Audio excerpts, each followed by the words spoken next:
เว้ยมันจะไม่มีแค่คืบอีกแล้วเดย์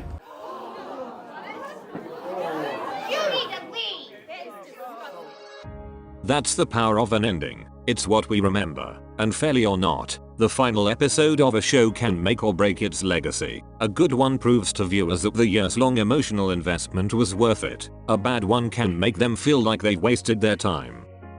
The last episode of Last Twilight recontextualizes the whole narrative. I could even go as far as saying, the last 3 episodes together invalidate everything that made the series so profound. Why'd you have to embarrass me, Last Twilight? Now I'm even more pissed. Not even 24 hours before the finale, I said this. Then of course Last Twilight. I can and most likely will put it in my required watch list. I just like to be sure, and I can't be until I've seen all 12 eps. Mork Day's love story will go down in history as one of the sweetest and most romantic. Well, episode 12 confirmed. It's not in BL's required watch list. No, I dunno, because Last Twilight was so close to being the most perfect series. Things started going wrong around episode 10, but the parts I had a problem with could have been overlooked, or could have been cleared up, if the final 3 episodes followed through with well-written arcs, but they failed to do that. Is this ending enough to ruin the entire show for me? So if you're here, you know what happened, but let's recap for a second. Here's the summary of Last Twilight. Burdened with heavy debt, Mork, a technical college student, applies for a high-paying job as a caregiver to Day, a badminton player with partial blindness due to infectious keratitis. Day hires Mork, who, unlike other applicants, seems to take no pity on him. With so much time spent in each other's company, the two develop a deep bond. When Day learns he'll have approximately 90 days until he loses what vision he has remaining, how will the two weather the trials ahead? You know how they weather the trials? By showing Day's progress of adapting and accepting himself with Mork by his side. In a stunning romance story, we go along the journey with them as Mork and Day build lives for themselves. Tons of beautiful episodes, and in less than 20 minutes, it's all taken away. I'll be focusing mainly on why episode 12 was bad, because for me, it changed my view of the events in episode 10 and 11. When I first watched those EPs, I was worried about the direction the story was going, but if executed well, it could all make sense. The finale did everything I didn't want it to do. I normally felt lost in the episodes of Last Twilight. The last 3 EPs, EP 12 especially, I felt like I was watching a mediocre BL. I was so engrossed in the story. In episode 1 to 9, I was completely absorbed and couldn't take any pauses. With this finale, I was pausing and going to do other things in between parts. I didn't feel as engaged or emotionally invested anymore.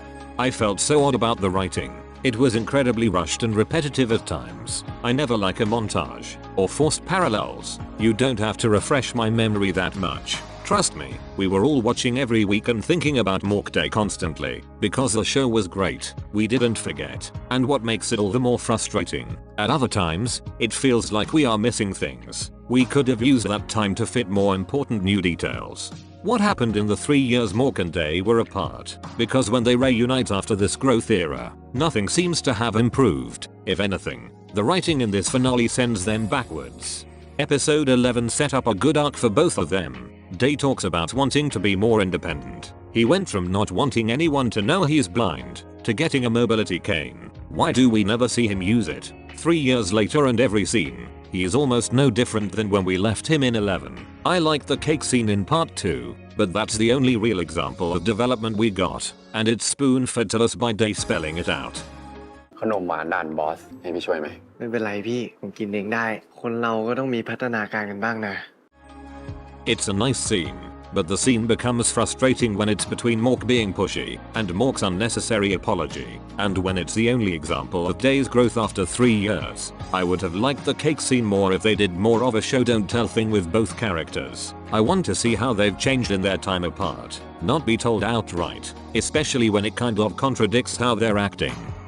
Where do we start with Mork? I actually liked the direction they took with his character in Ep 11. Of course no one wanted to see Mork Day break up, but they set up a plotline to really delve into developing Mork fully, because for a BL, Mork was a fairly well fleshed out character. He had a past, friends, family, career change. We really saw his personality shine in his relationships with Day, Poor Jai, Pei, etc. But we could go deeper. They told us what happened to him, but we didn't get farther into the effects it's having. We saw how he blamed Rune for what she did, and how he was pushing everything away in Act 1.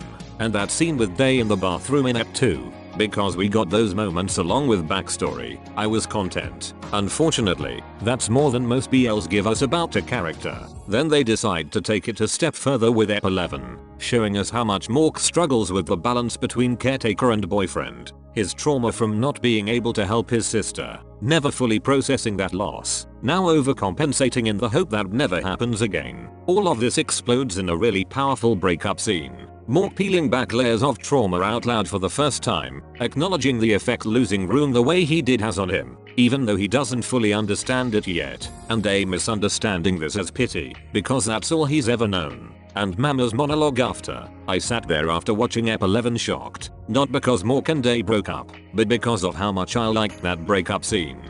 In my opinion, OFF's projects are very formulaic. The endings are never as strong as its pilot. Two things you can expect from an OFF production.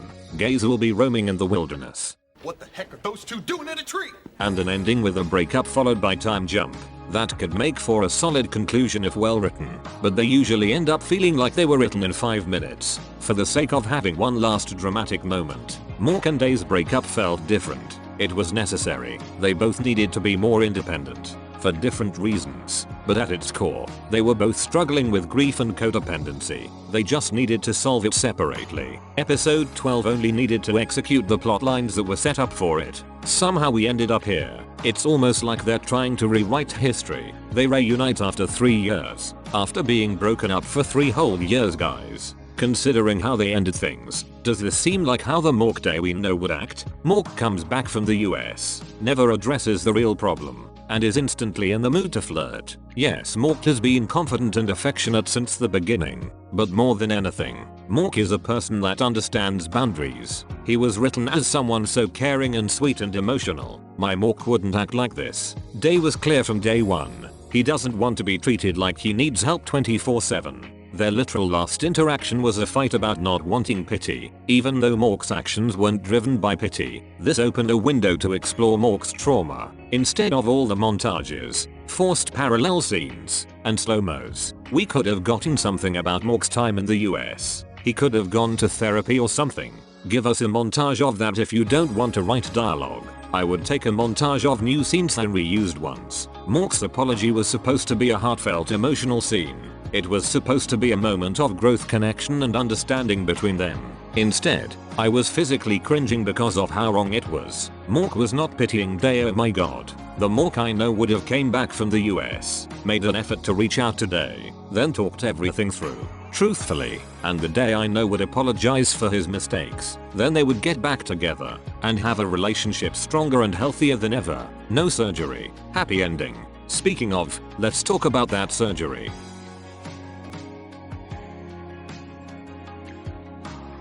I want to talk about my personal connection to Day's story. If you don't want to hear, skip this section. I had a double knee surgery in middle school that resulted in me not being able to walk for almost a year. I also had brain surgery in 2017, which caused a lot of setbacks and complications. It's nothing like going blind, but I could relate to Day in a way because of these things. I don't like to project onto characters. I know it's fiction, but I was interested in the disability rep since the pilot trailer dropped. I'm always weary of able-bodied people playing disabled roles. Off choosing this route with Heart in Moonlight Chicken and Day in Last Twilight was something I was cautious of, but ultimately, I saw it as a start to getting more disability representation. People were saying Hearts was done well. The sign language teacher Gemini had even said her father, who was deaf, watched the show and understood his signs. People in the deaf community were reviewing Moonlight Chicken with praise. That doesn't speak for everyone of course, but the overall reception to Moonlight Chicken I saw was positive. Last Twilight however, the reactions to the ending are still pouring in, and they are very mixed. But I've definitely seen more aversion to this ending, and a lot of that dislike is coming from the disabled community. I thought the donation wasn't gonna happen at all tbh. People have been saying this was teased since the beginning. It was mentioned as an option, but it wasn't teased, I guess. Media literacy. It is foreshadowing. but it really could have gone either way in my opinion. I truly thought they were just laying out options for this case, as a show dealing with disabilities real life people face. Showing the possible outcomes in the beginning doesn't have to be foreshadowing, it could just be part of telling a complete story. When they introduced the surgery plotline at the end of 10, I was shocked. I was 99% sure it wouldn't be successful, but I was worried about it being introduced. I didn't see it as necessary. I was going to wait and see how it played out before being negative. But no matter how I thought about it, an unsuccessful donation just felt like drama for the sake of it. They didn't need to go through more pain. I still feel like it was unnecessary. If the writers just had to for the sake of entertainment, whatever, it kind of set up Day's storyline of needing to be more independent. Like he already came so far from the beginning, but the failed surgery kind of slapped him further into reality that he needed to work on growing more, in case he would be this way forever, but to not show much development after, and just do another surgery that's successful this time. Enough.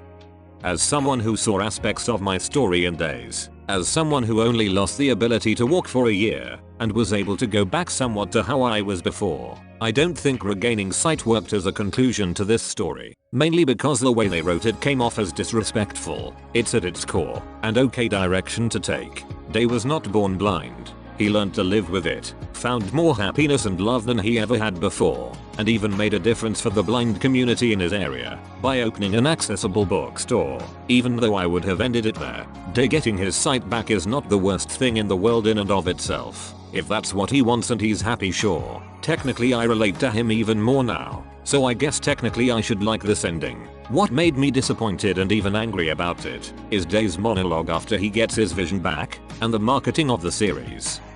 ผมได้แต่จินตนาการตลอดว่าถ้ามีชีวิตปกติมีจะใช้ชีวิตยังไงชีวิตกลางมรสุมทำให้ผมลืมไปหมดแล้วลืมว่าชีวิตปกติของผมหน้าตาเป็นยังไงมีความสุขได้มากขนาดไหนตอนผมอ่าน Last Twilight จบครั้งแรกผมเหมือนคนหัวใจแตกสลายผมแทนตัวเองเป็นมีมาโดยตลอดจนสุดท้ายผมจึงได้รู้ว่าคนทุกคนล้วนแต่มีเรื่องเล่าเป็นของตัวเองเราทุกคนเกิดมาเพื่อหาตอนจบในนิยายแบบที่เราอยากเป็นเท่านั้นThat's not a mistranslation. Even entire sounds bad. The entire point and message of Day's story was that he is normal. He just can't see. แล้วเธอคิดว่าเดย์เขาปกติหรือเปล่า เดย์เป็นคนปกติครับแค่เขามองไม่เห็น Why would you word it like that? Why did you have to take the meaning of everything away in the show's last minutes? If we treat Day as if he's a real person, he can have flawed thoughts. He's human. Fine. No one's perfect. But to put that as one of the closing statements of a story about later onset disability, it's just hurtful and disrespectful, and I could maybe possibly see what they meant by that monologue, but it needed to be written better. They need sensitivity readers when writing about topics they don't understand. That extends to the marketing of the series. From the posters to the merch, Day is holding a white cane, literally using it everywhere but the actual series. We never see him use it once. Day gets one and says he should start using it in Ep 11. That's it. They promoted Last Twilight as a queer series with blind/disability representation, only to have Day get his sight back and say harmful things in the last 20 minutes. One of the most appealing things about Last Twilight to me was the literary references. The Little Prince is one of my favorite classics of all time. Bringing out the Little Prince parallels in episode 1 immediately got me. Literally everything about this show at the start felt like it was curated specifically for me. I think Last Twilight carried through with the Little Prince metaphors. It made sense. The Little Prince was more a metaphor for Mork Day's relationship.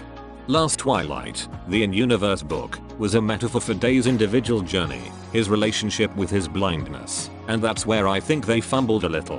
Which sucks because that's arguably the most important literary element in the series. At the end of Ep 12, Day says he thinks the sunlight in Last Twilight symbolizes hope, and that's it really. Considering how important me is in this series, you would think they would have more to say as a final statement. Hope was a theme of Ep 12. Day's bookshop also is called Hope, and that hope can be interpreted in different ways, but it felt like the hope meant Day getting his sight back, because that is what he wanted after all. Which again, is fine for Day to want that, but the final scene feels like it's recontextualizing Mi's story, and rewriting the mountain scene in Ep 9, the most beautiful and important scene in the show mind you. In the end, Me became a statue and gazed joyfully at the last light. She imprinted the image of the last light on her mind. She was so content with her happiness. Day finally reached a point of emotional stability to accept himself. The contrast between Day and Mork's emotions in this scene explains it all. Day isn't as sad as he would have been before. He came to terms with it. Day became the statue gazing joyfully at his last light. Using everyone has different endings as a final interpretation of the novel is so weak. It's like they pulled this monologue out of their ass to make Day getting his sight back make sense. They know this ending doesn't work with the literary reference they had built up. This final commentary of the book felt so lazy and forced. And on top of that, Mork says there's no 1 palm distance anymore. That just might have ruined the meaning of 1 palm distance for me. The most beautiful gesture. The symbol of the entire series. Now all I think about is Mork saying it doesn't exist anymore. Because it doesn't. Because they changed the entire story in 20 minutes. I'm tired. We need to launch a full federal investigation into why and how this happened. Who allowed this? Well, I could keep going, but it just makes me angry and upset. Last Twilight was so close to being perfect. It's still a really solid series from episode 1 to 9. I'm kinda just pretending the last 3 episodes don't exist for now. The longer the show as a whole sits with me, my overall thoughts will become clearer. Right now my disappointment is clouding my view of the whole series. But I've moved on pretty quickly. Love for love's sake is my new hyperfixation. But those episodes came and went so fast. So I have to find something new to watch. In the meantime, I'll rewatch Love for love's sake until I'm sick of them. I'll see you guys in my next video. Thank you so much for watching. Bye my loves.